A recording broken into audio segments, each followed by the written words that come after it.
امام اعظم کے شاگرد تھے امام ابو یوسف، نام تھا ان کا یعقوب۔ خود وہ بتاتے کہ میں یتیم تھا، بچپن میں میرے والد کا انتقال ہو گیا، میری والدہ سے تھی بوڑھی والدہ۔ میں نے جب کچھ ہوش سنبھالا، میری والدہ سود کاٹتی تھی، اتنے پیسے ان کو نہیں ملتے تھے کہ گزارا ہو سکے۔ جب میں نے کچھ ہوش سنبھالا تو میری والدہ نے مجھے ایک دھوبی کے وہاں یا کپڑا رنگنے والے کے وہاں ملازمت میں لگا دیا، چلو کام کرو دن بھر، کپڑے ادھر سے ادھر لاتا لے جاتا دھوتا، شام کو چند پیسے مجھے مل جاتے، بس وہ لا کے اپنے ماں کے قدموں میں ڈال دیتا۔ میرے پیسے سے اور ماں کے سود کاٹنے کی مزدوری سے دونوں کی گاڑی چلتی تھی، کھاتے پیتے تھے۔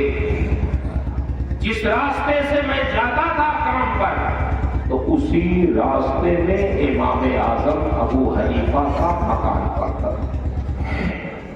میں نے دیکھا، جھانکا ایک دن تو میں نے دیکھا کہ امام صاحب کے گھر میں لوگ ایسے بیٹھے ہوئے ہیں جیسے ان کے سروں پر غریب لوگ، سناٹا۔ امام صاحب کچھ بیان کر رہے ہیں، وہ سن رہے ہیں۔ میں نے کہا دیکھوں کیسی مجلس ہے۔ گیا، بیٹھا، امام اعظم ابو حنیفہ مسائل شرعیہ سنا رہے ہیں، لوگ سن رہے ہیں، بڑے محظوظ ہو رہے ہیں۔ دن گزر گیا، دوپہر کے بعد تک وہ ظہر تک سناتے رہے، مسائل بتاتے رہے، اور پھر جب مجلس ختم ہو گئی تو سب لوگ گئے، میں اب آج تو میں نے مزدوری نہیں کی تو مجھے پیسے بھی نہیں ملے۔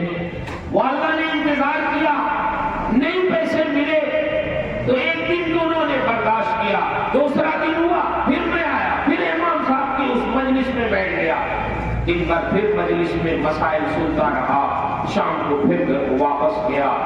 آج بھی میں نے پیسے نہیں دیے تو میری والدہ کو اب تجسس ہوا، سوچنے لگی میرا بیٹا جاتا کہاں ہے، کہیں دن میں کھیلنے تو نہیں لگتا ہے، کہاں چلا جاتا ہے۔ تیسرے دن جب میں نکلا گھر سے تو پیچھے پیچھے میری والدہ، اور جیسے ہی میں امام اعظم کے مکان میں جا کے داخل ہوا اور ان کی مجلس میں پہنچا تو پیچھے سے میری والدہ بھی پہنچ گئی۔ ارشاد فرماتی ہے نعمان، امام صاحب کا نام نعمان تھا، کہنے لگی نعمان آپ نے میرے بیٹے کو کہاں پھنسا لیا ہے، دن بھر آپ کے یہاں پہ کام پہ نہیں جاتا، مزدوری نہیں کرتا، آپ کو تو کچھ پتا نہیں ہے، میں بیوہ خاتون ہوں، میرے پاس گزارے کا کوئی سامان نہیں ہے، صرف سود کاٹتی ہوں، اسی سے اپنی روزی روٹی چلاتی ہوں۔ یہ بچہ کچھ کام کرنے لگا تھا، کچھ مزدوری پانے لگا تھا تو ہماری زندگی آرام سے گزرتی تھی،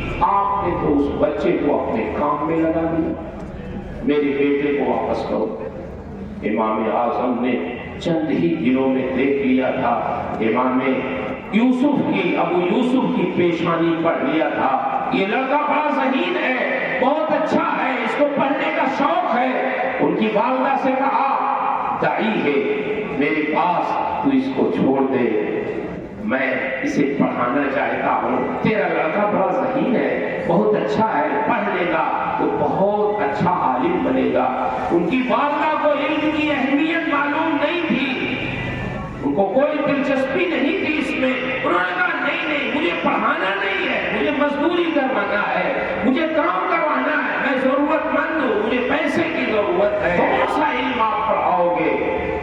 امام اعظم ابو حنیفہ نے ارشاد فرمایا ایسا علم میں تمہارے بیٹے کو پڑھاؤں گا کہ انہو یاکل الفالوز جافے دہن الفستق، میں ایسا علم پڑھاؤں گا تیرے بیٹے کو کہ اس علم دین کی بنیاد پر مستقبل قریب میں تیرا بیٹا روغن پستہ میں فالودہ ڈبو کے کھائے گا، جو کھانا بادشاہوں کا کھانا ہے۔ سبحان اللہ۔ نعرہ تکبیر، نعرہ تکبیر، نعرہ رسالت، نعرہ رسالت، عرس پاسبان ملت، عرس پاسبان ملت، دارالعلوم غریب نواز، دارالعلوم غریب نواز، حضرت علامہ مفتی مسعود احمد برکاری صاحب قبلہ، نعرہ